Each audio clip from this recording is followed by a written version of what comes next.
বান্দা মুসিবতের মধ্যে পড়ে যাবে, এটাই স্বাভাবিক। এই মনিটরটা একটু সাইডে বসুন তো, মনিটরটা, হ্যাঁ এই মনিটরটা সারেন, এখানের মনিটরটা একটু সাইডে বসুন।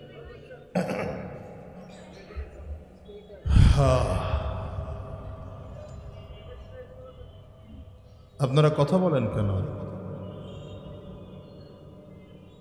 আল্লাহ বলেন উদউনি আস্তাজিব লাকুম, বান্দা যখন আমাকে ডাকে আমি আল্লাহ তাআলা বান্দার ডাকের সাড়া দেই। এই জন্য মালিক বলেছেন উদউনি, ডাকো তো আমাকে ডাকো, চাও তো আমি আল্লাহর কাছে চাও। কারণ রাসূলুল্লাহ সাল্লাল্লাহু আলাইহি ওয়াসাল্লাম বলেছেন মান লাম ইয়াসআলিল্লাহ ইয়াগদাব আলাইহি, যে ব্যক্তি আল্লাহর কাছে চায় না আল্লাহ তাআলা তার সাথে রাগ করেন। দেখেন দুনিয়ার মানুষের অবস্থা কি?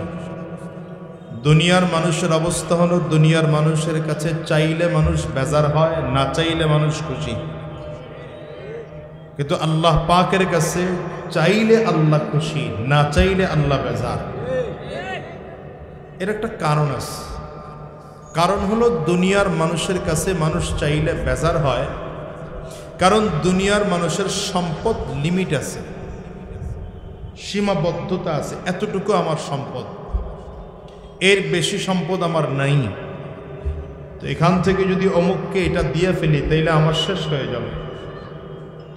কিন্তু আল্লাহ তাআলা তো এমন এক জাত, এমন এক খালিক, এমন এক রব, যার ধনভাণ্ডার থেকে কখনো সম্পদ কমবে তো দূরের কথা, কল্পনাও করা যায় না। কারণ আল্লাহ তাআলা হলেন খালিকু কুল্লি শাই, সমস্ত কিছুর সৃষ্টিকর্তা। তাহলে সম্পদও সৃষ্টি, সম্পদেরও সৃষ্টিকর্তা কে? আল্লাহ।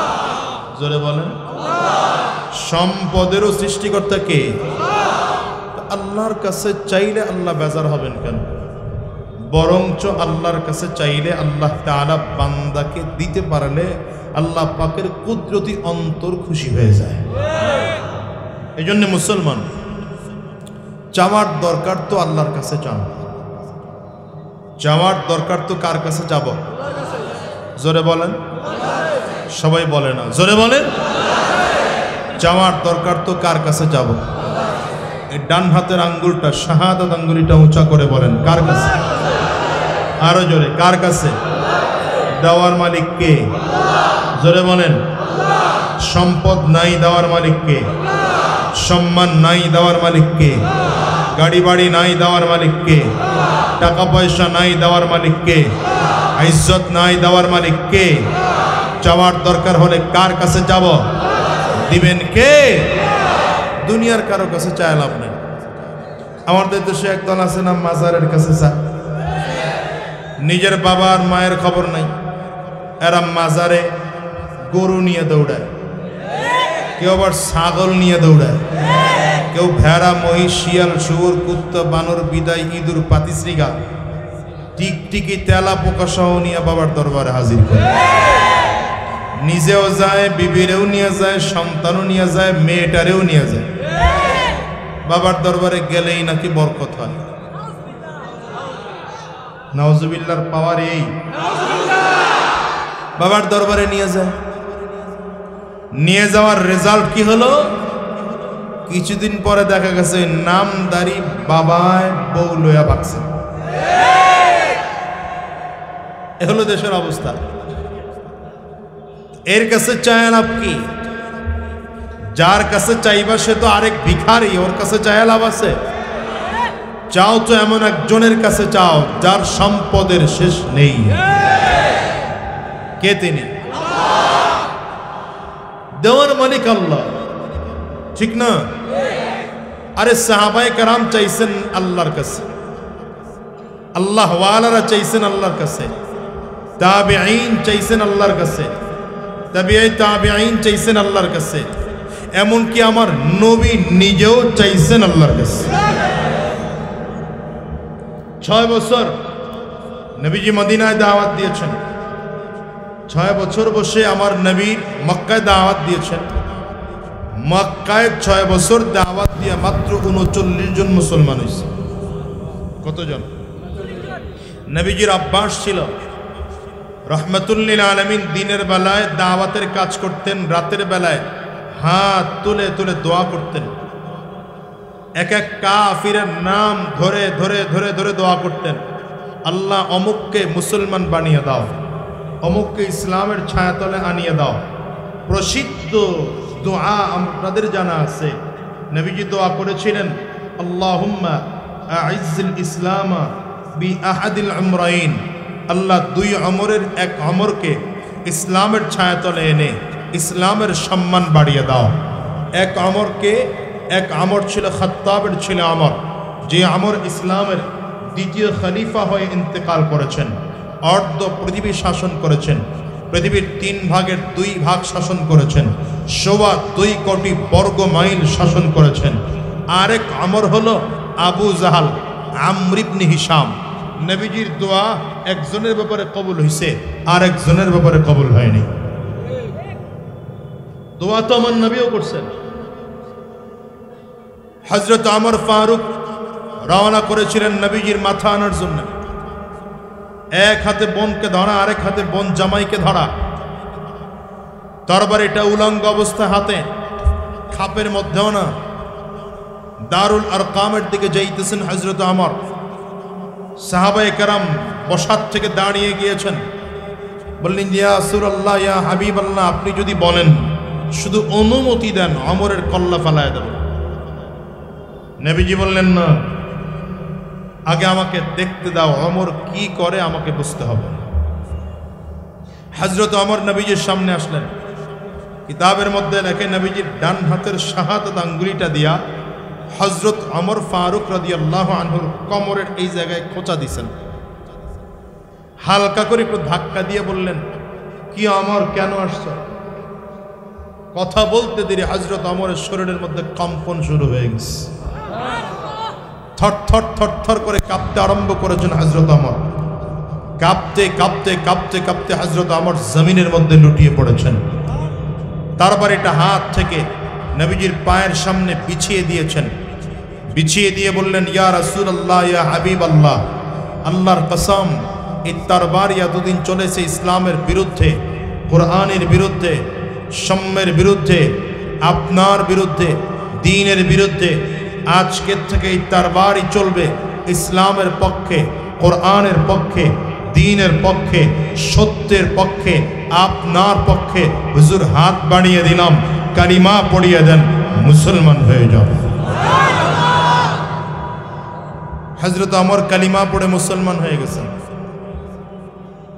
কালিমা পড়ে মুসলমান হওয়ার পরে হযরত ওমর দেখতেছেন সাহাবায়ে কেরাম চুপে চুপে ইসলাম পালন করে। তখন প্রকাশ করা নিষেধ ছিল।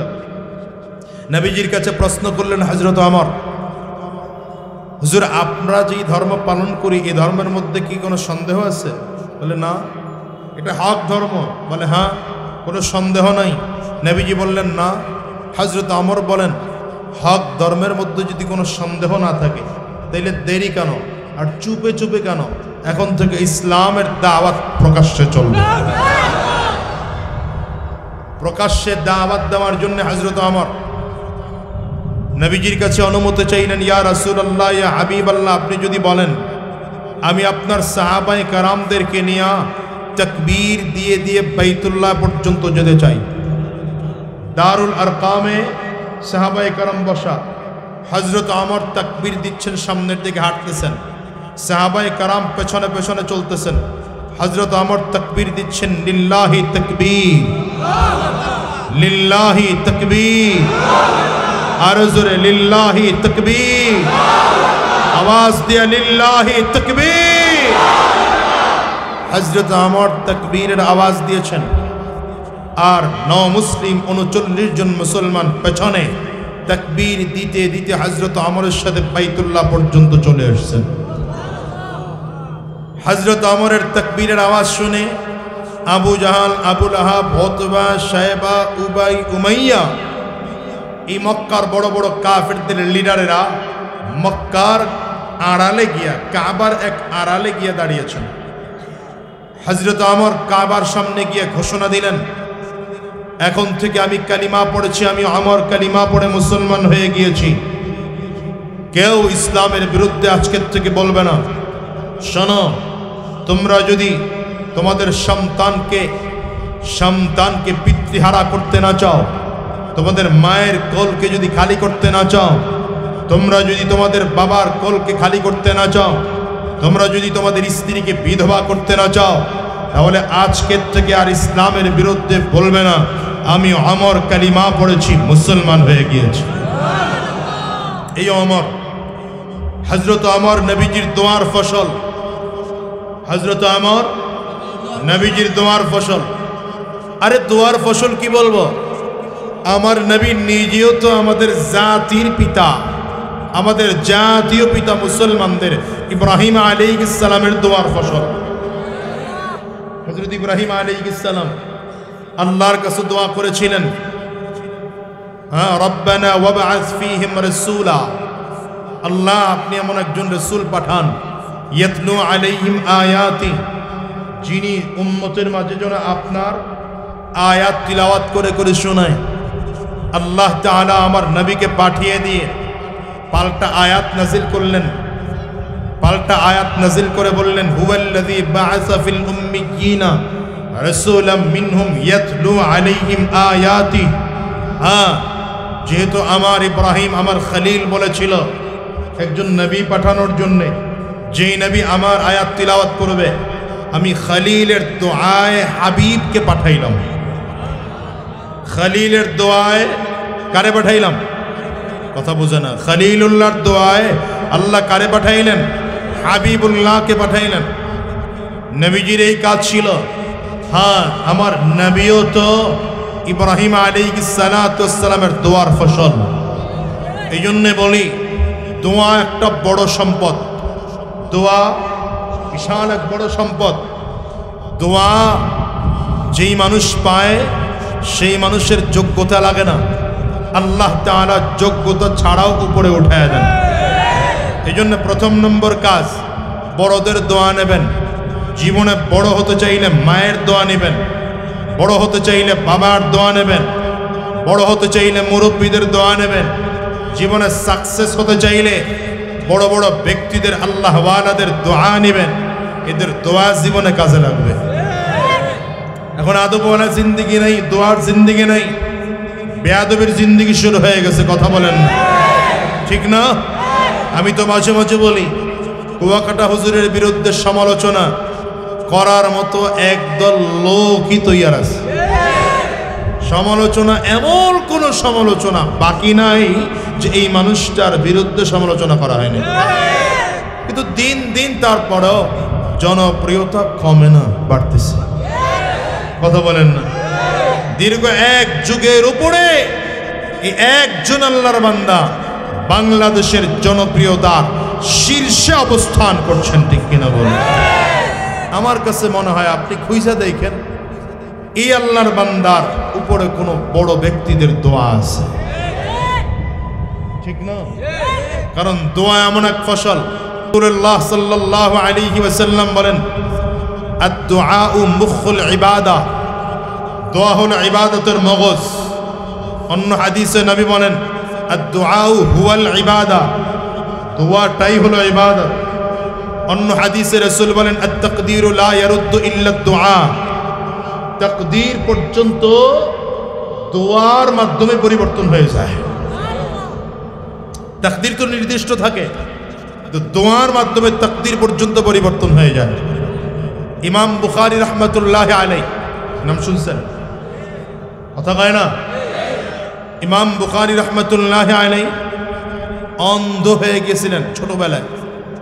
ওই আল্লাহর বান্দা কি ঘুমাইতেছে আপনার পেছনে? মাথা নিচের দিকে কেন? এখন এদিকে তাকায় থাকাটা হচ্ছে আদব।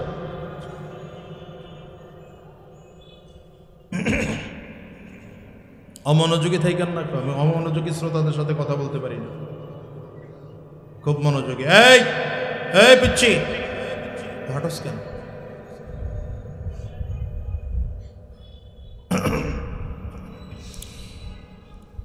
কি বললাম? ইমাম বুখারী রাহমাতুল্লাহ আলাইহি জীবনের শুরুর দিকে অল্প বয়সে শিশুকালে অন্ধ হয়ে গিয়েছিলেন। মা ইমাম বুখারী রাহমাতুল্লাহ আলাইহির মা হাত তুলেছেন আল্লাহর কাছে, হাত তুলে বলতেছেন, আল্লাহ, আমার তো মনের একটা আশা ছিল আমার সন্তানটাকে আমি আলেম বানাবো, বড় মুহাদ্দিস বানাবো, বড় ফকিহ বানাবো, লক্ষ কোটি মানুষ আমার সন্তানকে দিয়ে হাদিসের উপকারে উপকৃত হবে, কিন্তু আমার সন্তানটা অন্ধ হয়ে গেল। তুমি আমার সন্তানটারে অন্ধ বানাইলা, যেমন করে হোক আল্লাহ আমার সন্তানের চোখে দৃষ্টিশক্তি ফিরিয়ে দাও। এক রাত কান্না করেছেন, না দৃষ্টিশক্তি ফিরে আসে না। দ্বিতীয় রাত আবার কান্না করতেছেন, না দৃষ্টিশক্তি ফিরে আসে না। ইমাম বুখারী, আপনি বারবার এরা উঠতেছে কেন? এই মিয়া, সেট করে বসে যাও তো। ইমাম বুখারী রাহমাতুল্লাহি আলাইহির মা তৃতীয় রাতে হাত তুলেছেন, হাত তুলে আল্লাহর কাছে দোয়া করতেছেন। রাহমাতুল লিল আলামিন বলেন, সালাসু দাওয়াতিন মুস্তাজাবাত, সালাসু দাওয়াতিন মুস্তাজাবাত। তিনজন ব্যক্তি জমিনের মধ্যে এমন আছে যার দোয়া আল্লাহর কাছে পর্দা ছাড়া কবুল হয়ে যায়। এর মধ্যে এক নম্বর দোয়া হচ্ছে দাওয়াতুল ওয়ালিদি লিল ওয়ালাদ। সন্তানের জন্য যদি বাবা আর মা হাত তুলে আল্লাহর কাছে দোয়া করে, সন্তানের জন্য বাবা আর মা যদি আল্লাহর কাছে হাত তুলে দোয়া করে, আমার আল্লাহর কাছে এই দোয়া পর্দা ছাড়া কবুল হয়ে যায়। ইমাম বুখারী রাহমাতুল্লাহি আলাইহির মা হাত তুলেছেন, হাত তুলে আল্লাহর কাছে দোয়া করেন, আল্লাহ, আমার সন্তানটাকে আমি দিনদার বানানোর ফিকির করেছি, আমার সন্তানকে বড় আলেম বানানোর চিন্তা করেছি, আমার সন্তানকে আমি মা বড় মুহাদ্দিস বানানোর নিয়ত করেছি, কিন্তু আমার সন্তান চোখে দেখে না, কেমন করে আমার সন্তানটাকে বড় আলেম বানাবো? মা দু চোখের পানি ফোটা পানি ছেড়ে যখন কান্না আরম্ভ শুরু করে দিয়েছেন, প্রথম রাত কান্না করেছেন, দ্বিতীয় রাত কান্না করেছেন, কাজ হয় না। আজকের এই তৃতীয় রাত যখন কান্না আরম্ভ করে দিয়েছেন, হঠাৎ করে ইমাম বুখারী রাহমাতুল্লাহি আলাইহি মায়ের দরজার সামনে দাঁড়ায় ডাক দিছে, মাগো, আমার কাছে মনে হয় আমি আগের চেয়েও এখন অনেক ভালো দেখি। সন্তানের জন্য মায়ের দোয়াটা আল্লাহর কাছে পর্দা ছাড়া কবুল হয়। এই জন্য সাহাবায়ে কেরামও দোয়া করতেন, নবীও দোয়া করতেন। আপনার আমার দোয়া জীবনের সবচেয়ে বড় ফসল। সাহাবায়ে কেরাম দোয়া করেছেন। জানেন মুসলমান, সাহাবায়ে কেরাম দোয়া করার বদৌলতে পানির উপর দিয়ে হেঁটে হেঁটে নদী পার হয়ে গেছে। হযরত ওমর রাদিয়াল্লাহু আনহুর জামানা। কোন জামানা? কথা বলেন না কেন? জোরে বলেন। হযরত ওমর রাদিয়াল্লাহু আনহুর জামানায় কাফেলা পাঠালেন ঠিকানা দিয়ে, ওই ঠিকানায় যাও, ওখানে গিয়ে যুদ্ধ করে ওই জায়গাটা ইসলামের জন্য বিজয় করে নিয়ে আস। একজন আমির বানিয়ে দিলেন, সিপাহ সালার বানিয়ে দিলেন, সেনাপতি বানিয়ে দিলেন। সেনাপতি কাফেলা নিয়ে রওনা করতেছেন। হযরত ওমর ফারুক রাদিয়াল্লাহু আনহুর বাতানো পদ্ধতি অনুযায়ী যদি যাইতে হয়, মাঝখানে বিশাল এক নদী পড়ে যায়, পার হওয়ার কোনো রাস্তা পায় না, পার হওয়ার কোনো মাধ্যম খুঁজে পায় না, কোনো মাধ্যম নাই নদীর ওই পারে গিয়ে পার হবেন। কিন্তু আমিরুল মুমিনিন খলিফাতুল মুসলিমিন হযরত ওমর ফারুক রাদিয়াল্লাহু আনহুর কথা মেনে মেনে মেনে মেনে তারপরে ওপারে গিয়ে যুদ্ধের ময়দানে শরীক হতে হবে। কেমনে শরীক হবে? সব কাফেলা ময়দানে নদীর পাড়ে এসে দাঁড়িয়ে গিয়েছেন। সেনাপতি আল্লাহর কাছে হাত তুলে দোয়া করতেছেন, আয় আল্লাহ, তোমার নবীর দ্বীন জিন্দা করার জন্য, তোমার কোরআন জমিনের মধ্যে প্রতিষ্ঠিত করার জন্য আমরা নদীর ওই পারে যাব। ও পারে গিয়া গিয়া তারপরে তোমার কোরআন বাস্তবায়নের জন্য, তোমার কোরআনের বিধান বাস্তবায়নের জন্য আমরা কাজ করব, ময়দানে কাজ করব, যুদ্ধ করব। আয় আল্লাহ, পার হওয়ার কোনো মাধ্যম খুঁজে পাই না, আমাদেরকে ওই পারে পার হওয়ার সুযোগ করে দাও, সুযোগ করে দাও। আল্লাহর বান্দা সিপাহ সালার সেনাপতি যখন বারবার করে হাত ধরে আল্লাহর কাছে দোয়া করতেছেন, হঠাৎ করে পেছন দিক থেকে আওয়াজ আসে, দাঁড়িয়ে কেন আছো? পানির উপর দিয়ে হেঁটে কেন পার হও না? হঠাৎ করে সেনাপতি ডাক দিলে, তাড়াতাড়ি করো, দাঁড়ায় থেকো না, পানির উপর দিয়ে কদম ফালাইতে আরম্ভ করো, পানির উপর দিয়ে কদম ফালাও। তবে সাবধান, পানির উপরে দিয়ে যখন কদম ফালাইবা, সাবধান করে তোমাদেরকে বলে যাই, নিচের দিকে তাকাইবা না। একদম নদীর মাঝখানে যখন যাইবা, তখন নদীর টলটলে পরিষ্কার পানি দেইকা সাবধান, কারো যেন পানি আবার পান করতে মনে না চায়। পানি পান করার লোভে পড়ে যেও না, পিপাসা লাগলে পান করবা না। সামনের দিকে চলো, যে যার মতো করে সেনাপতির হুকুম পেইয়া এক এক করে চলতে আরম্ভ করেছেন। কেউ ঘোড়া নিয়ে পার হয়ে যায়, কেউ উট নিয়ে পার হয়ে যায়, কেউ তো আবার পায়ে হেঁটে পার হয়ে যায়। নদী পার হয়ে গেল। দ্রুত চলার কারণে একজন সাহাবীর ঘোড়ার গলার মধ্যে একটা রশি দিয়ে পানির একটা পাত্র বাঁধা ছিল। দ্রুত চলার কারণে রশি ছিঁড়ে পানির পাত্র নদীর মধ্যে পড়ে যায়। আল্লাহর বান্দা নবীর সাহাবী যুদ্ধের ময়দানে যাওয়ার আগে আগে নদী পার হইয়া গিয়া সেনাপতির হাত ধরে কান্না আরম্ভ করেছেন। সেনাপতি আমার, আপনার আদেশ পাইয়া আমি পার হয়ে গেলাম, নদী পার হয়ে গেলাম। দ্রুত চলার কারণে আমার সাথে একটা পানির পাত্র ছিল, পানির পাত্রটা নদীর মধ্যে পড়ে গেছে। আমাকে যেমন করে হোক আমাকে পানির পাত্র উঠে দেন। সেনাপতি ধমক দিল, ভাই এটা কেমন করে সম্ভব? ওই বিশাল উত্তাল ঢেউয়ের মাঝখানে তোমার পানির পাত্র পড়ে গেছে, কিভাবে সেই পানির পাত্র আনবো? কম দামের একটা পানির পাত্র, ওটা ছেড়ে দাও, ওটা নিয়ে এত টেনশন করা লাগবে না, এত পরেশান হওয়া লাগবে না, ওটা ছেড়ে দাও। তোমার জন্য আল্লাহ তাআলা আরো বড় কোনো পানির পাত্রের ব্যবস্থা রাখবেন। আল্লাহর নবীর সাহাবী ওখানে দাঁড়িয়ে কাঁদতে আরম্ভ করেছেন, সেনাপতি আমার, আমি ওই পানির পাত্রটা না দিয়ে এখান থেকে যাব না, প্রয়োজনে যুদ্ধের ময়দানেও শরীক হব না। কারণ হলো, যদিও পানির পাত্রটার দাম আপনার কাছে মোটেও নাই, কিন্তু আমার কাছে পানির পাত্রটার দাম আছে। ওই পানির পাত্রটা অল্প মূল্যের হতে পারে, কিন্তু আমার কাছে এটার অনেক বড় দাম। কেন কেন বলে এটার দাম হওয়ার কারণ হলো, এই পানির পাত্রের মধ্যে মুখ লাগাইয়া আবার নবী রাহমাতুল লিল আলামিন পানি পান করতেন। আমার নবী জমিন থেকে বিদায় নেওয়ার পর নবীর স্মৃতি ধারণ করে রাখার জন্য পানির পাত্রটা আমার কাছে রেখেছি। আমার নবী যেখানে পানির মধ্যে মুখ লাগায়া পানি পান করতেন, আমি ওখানে চিহ্ন দিয়ে রেখেছি, আমিও সেখানে মুখ লাগায়া লাগায়া পানি পান করি। আমি পানির পাত্র পাওয়া ছাড়া এই ময়দান ছেড়ে আমি যাব না। সেনাপতি আশ্চর্য হয়ে গেলেন, বিশাল উত্তল ঢেউ, ঢেউয়ের মধ্য থেকে কেমনে পানির পাত্র আনা যায়?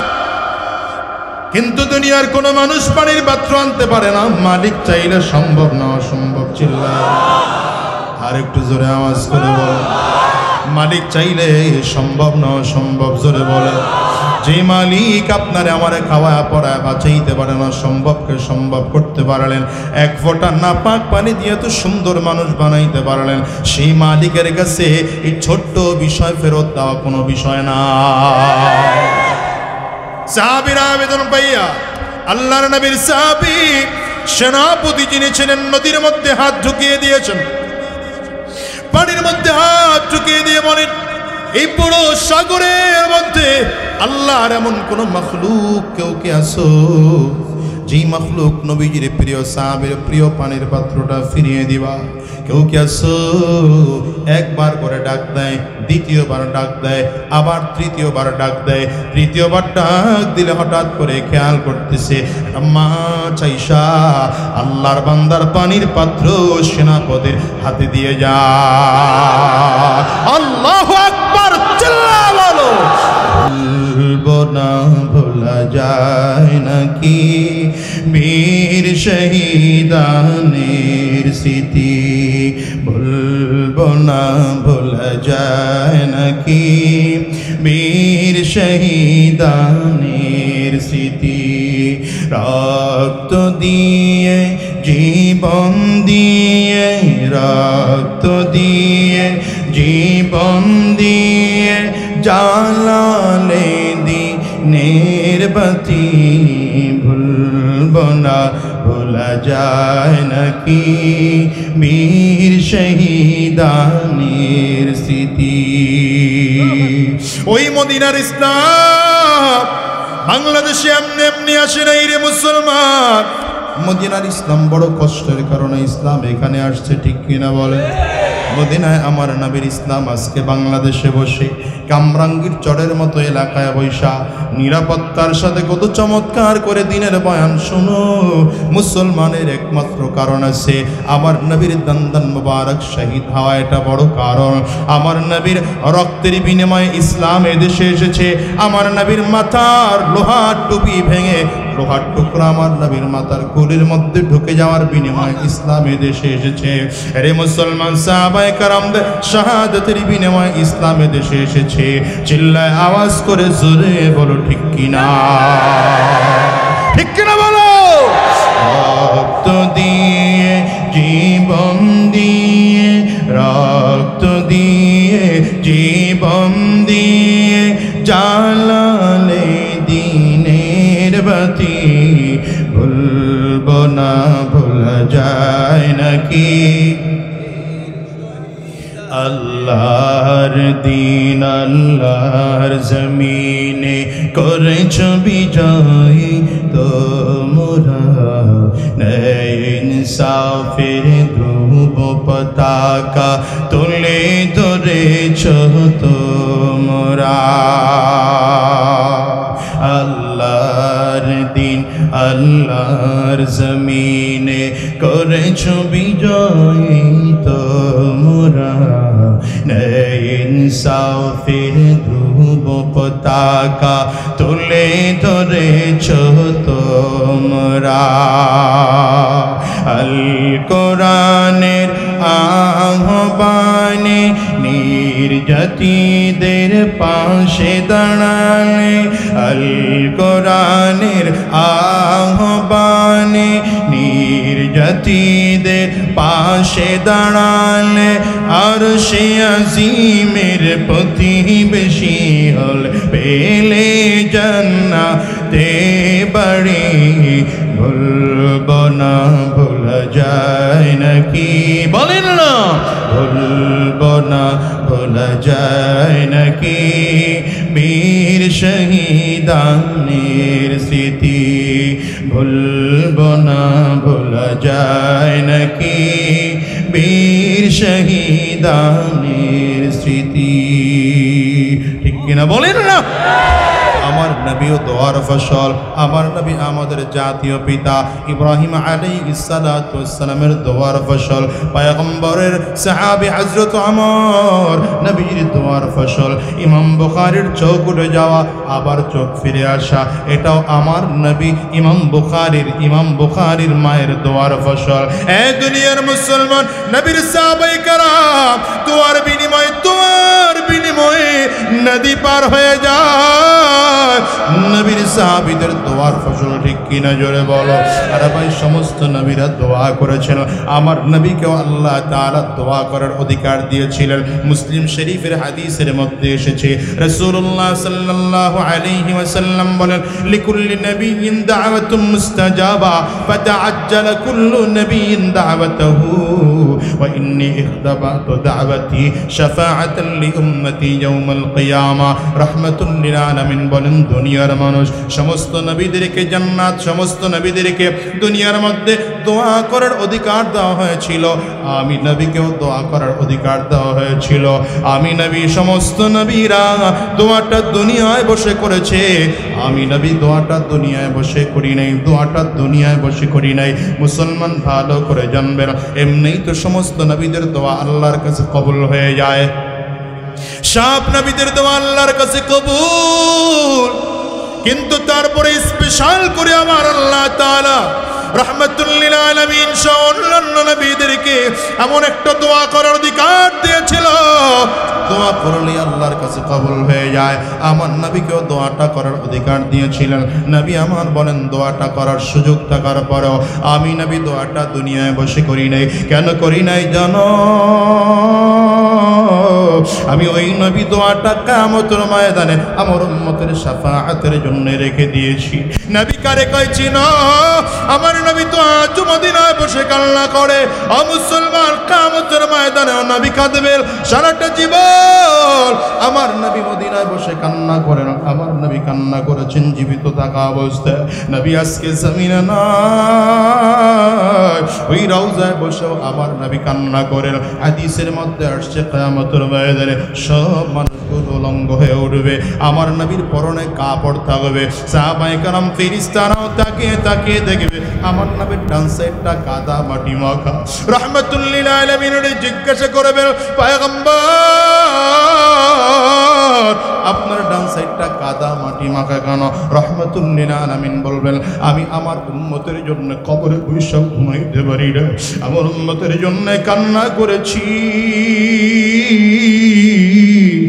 আমার আল্লাহ তাআলা ওইখানে একটা কাদার দাগ আমার শরীরের মধ্যে লাগায় দিছে মুসলমান মহব্বত করো তো আমার নবীরে মহব্বত করো চিল্লায় চিল্লায় বলো ঠিক কিনা আরো জোরে বলো ঠিক কিনা আওয়াজ করে বলো ঠিক কিনা আমেরিকায় যাও চাইনিজ যাও Japan German Indonesia France Malaysia বলো বলো মুসলমান বলো আমার নবীর রওজায় যাইতে মনে চায় কি চায় না দুইটা হাত উঁচা করে বলো আওয়াজ দিয়ে চিল্লায় ডাক দাও আল্লাহ আর জোরে আল্লাহ জবান খুলে ডাক দাও আল্লাহ দয়ার মালিক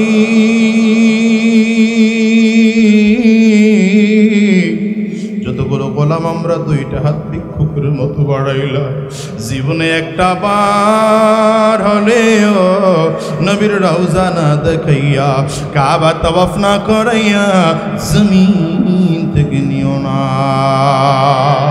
আওয়াজ করে জোরে বলো না আমিন আরো জোরে বলেন না আমিন से देखा नहीं है मगर हमने आँखों से देखा नहीं है मगर उनकी तस्वीर सीने में मौजूद है जिसने लाकर कलामे इलाही दिया जिसने लाकर कलामे इलाही दिया वो मोहम्मद मदीने में मौजूद है कष्ट फूल खिलते हैं पेड़ पेड़ के सल्ली अला फूल खिलते हैं पेड़ पेड़ के सल्ली अला झूम कर कह रही है ये बादे सबा ऐसे खुशबू चमन की गुलों में कहाँ ऐसे खुशबू चमन की गुलों में कहाँ जो नबी की पसीने में मौजूद है हमने आँखों से देखा नहीं है मगर हमने आँखों से देखा नहीं है मगर उनकी तस्वीर सीने में मौजूद है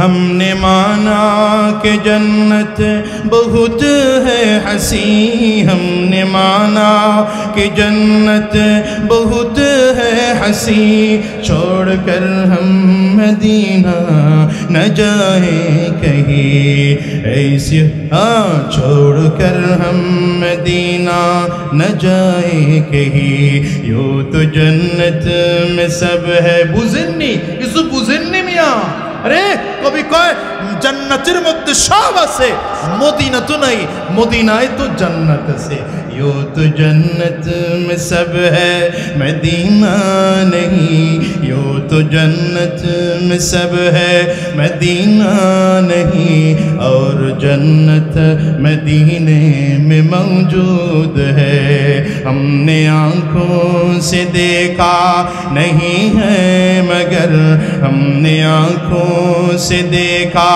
नहीं है मगर उनकी तस्वीर सीने में मौजूद है जिसने लाकर कलामे इलाही दिया जिसने लाकर कलामे इलाही दिया वो मोहम्मद मदीने में मौजूद है मुसलमान बोलो पागल बोले हबो का আঙ্গুলটা উঁচা করে বলো এক নম্বরে হব কার আর জোরে বলো কার দ্বিতীয় নম্বর ভালোবাসবো আমার নবীরে চিল্লায় বলো দ্বিতীয় নম্বরে ভালোবাসবো কারে আরো জোরে বলেন কারে কারে কারে মুসলমান সাহাবায়ে কেরাম নিজেরও নবীর কাছে আসতেন নিজের ছোট ছোট বাচ্চাদেরকেও নবীর কাছে নিয়ে আসতেন রাহমাতুল লিল আলামিনের কাছে ছোট্ট বাচ্চা তালহা তালহা রাদিয়াল্লাহু আনহু বয়স মাত্র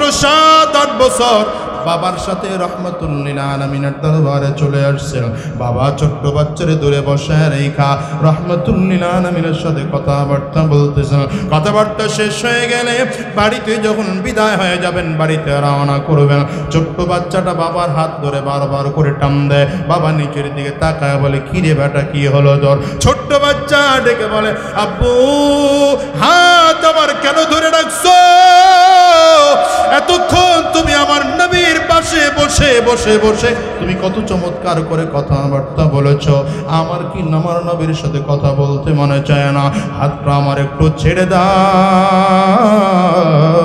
আমি আমার নবীর কাছে গিয়ে একটু কথা বলবো বাবা এই ছোট্ট বাচ্চারা আবেগী কথা শুনে হাত ছেড়ে দিয়েছে হাত ছেড়ে দিলে ছোট্ট বাচ্চা একটা দৌড় দিয়া রাহমাতুল লিল আলামিনের সামনে দাঁড়ায় বলেন পয়গম্বর আমার আব্বু একা কিন্তু আপনারে ভালোবাসে না আমিও কিন্তু আপনারে ভালোবাসি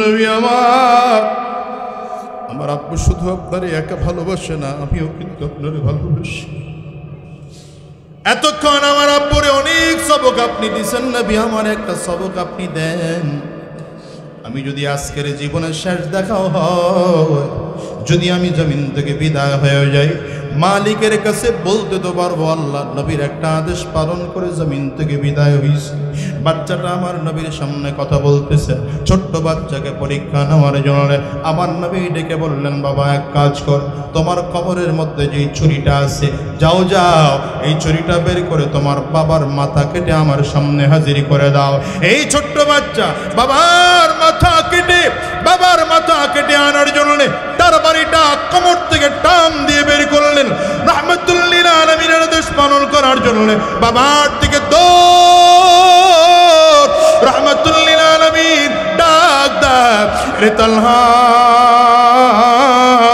সাবধান যাইবা না বাবার মাথা কেটে আনার জন্য যাইবা না আমি নবী তো এই জন্য জমিনের মধ্যে আসি নাই আমার আদেশ পাইয়া কোনো সন্তান বাবার মাথায় ছুরি ধরবে বাবার গলায় ছুরি ধরবে এই জন্য আমি নবী জমিনের মধ্যে আসি না বরঞ্চ আমি নবী এই জন্য জমিনের মধ্যে এসেছি আমার আদেশ পাইয়া সন্তান বাবার পা ধরে মাফ চাবে সন্তান বাবার আদর করবে যত্ন করবে আমি নবী তো এই জন্য জমিনের মধ্যে আসছি ছোট্ট বাচ্চা নবীজির দিকে তাকায় বলেন পয়গম্বর আল্লাহর কসম আমি যদি আপনি আমার নিষেধ না করতেন আমি আমার বাবার মাথা কেটে আপনার সামনে হাজিরি করে দিতাম মালিকের কুদরত বুঝা বড় দায় এই ছোট্ট বাচ্চা বাচ্চার সাথে আমার নবী জীবনের শেষ দেখাই ছিল এই দেখা। রাতের বেলায় তালহা বাড়িতে চলে গেলেন। বাড়িতে যাওয়ার পরে প্রচন্ড জ্বরের কারণে তালহা জমিন থেকে বিদায় নিয়ে আল্লাহর জান্নাতে চলে গেলেন। 2-3 দিন পর হযরত বারা রাদিয়াল্লাহু আনহু তালহার বাবা আমার নবীর কাছে আসছেন। নবী আমার ডাক দেয়, এ বাড়া, আমার ওই ছোট্ট আশিক তালহাটা কই? তুমি না আসলে ওরে হাতে ধরে ধরে নিয়ে আসতা, আজকে কেন ওরে সাথে করে নিয়ে আসলা না? তালহার বাবা চোখের পানিগুলো ফেলে ফেলে কান্না করে, পয়গম্বর কেমনে নিয়ে আসবো, কেমনে নিয়ে আসবো? হুজুর, আমার এই বাচ্চাটা তো জমিনে না, আমার এই বাচ্চা জমিন থেকে বিদায় হইয়া আল্লাহর জান্নাতে চলে গেছে। নবী আমার ডেকে কয়, এই বাড়া, তুমি যদি আমারে বলতা আমি তো তোমার সন্তানটার জানাজা পড়ানোর জন্য যাইতে পারতাম, কেন আমারে তুমি বললা না? হযরত বারা রাদিয়াল্লাহু আনহু কান্না করেন আর বলেন, পয়গম্বর বলতে চাইছিলাম, কিন্তু আপনার ছোট্ট আশিক মৃত্যুর আগে আপনারা জানাইতে নিষেধ করছে।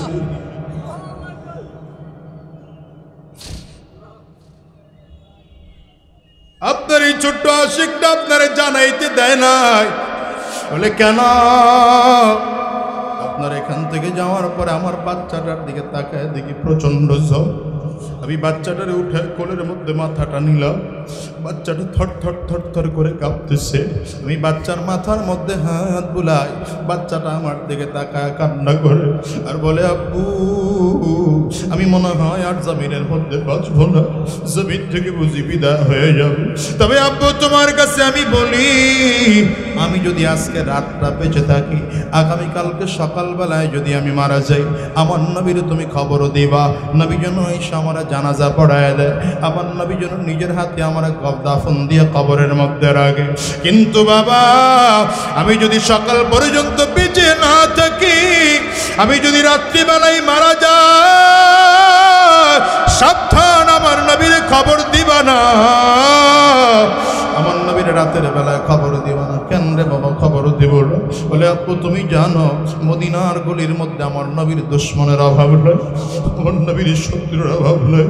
তুমি যদি আমার নবীর রাতের বেলায় আমার মৃত্যুর সংবাদটা পৌঁছাও, আমার নবী আমার দেখার জন্য একা একাই মদিনার গলির মধ্যে আসতে থাকবে। আমার নবীর একা পাইয়া মদিনার কোন দুশ্মন, মদিনার কোন কাফির, মদিনার কোন শত্রু আমার নবীর জমিন থেকে বিদায় করে দেওয়ার মতো চক্রান্ত ষড়যন্ত্র করতে পারে, আমার নবীর আঘাত করতে পারে। আব্বু, আমার নবী যদি আমার দেখতে আসার সময় আঘাত প্রাপ্ত হয়ে যান, আমি সহ্য করতে পারবো না, নিজেরা মাফ করতে পারবো না।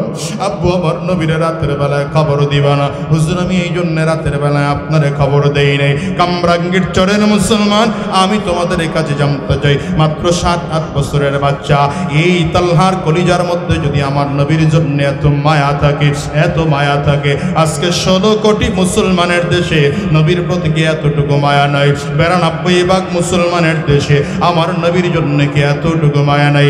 আজকে 92 ভাগ মুসলমানের দেশে, যেই দেশের অধিকাংশ জনপ্রতিনিধিরা মুসলমান, যেই দেশে 92 ভাগ মুসলমান বসবাস করে, সেই দেশে আমার নবীকে নারী নবী বলে গালি দেওয়া হয়, আমার নবীকে চরিত্রহীন বলে গালি দেওয়া হয়, আমার নবীকে ধর্ষক বলে গালি দেওয়া হয়। শুধু তাই নয়, আমার নবীকে যারা শেষ নবী মানে না, ওই কাদিয়ানির প্রেতাত্মারা, কাদিয়ানির অনুসারীরা কুড়িগ্রামের মতো জায়গায় ইজতেমা করার সাহস দেখায়। চিল্লা জোরে বলো ঠিক কিনা?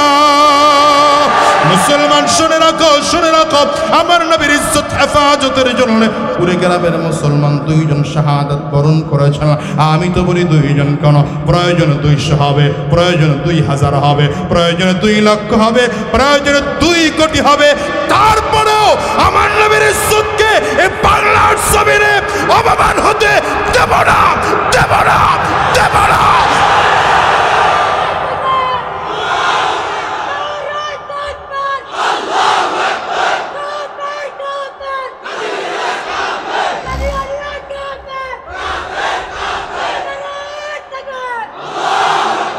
মুসলমান বলতে পারেন, হুজুর ওরা ইস্তেমা করবে, তাতে আপনার কি? ক্লিয়ার করে বলি, হ্যাঁ, কাদিয়ানীরা তাদের ভিন্ন নাম দিয়ে ইস্তেমা করুক, আমাদের কোনো আপত্তি নেই।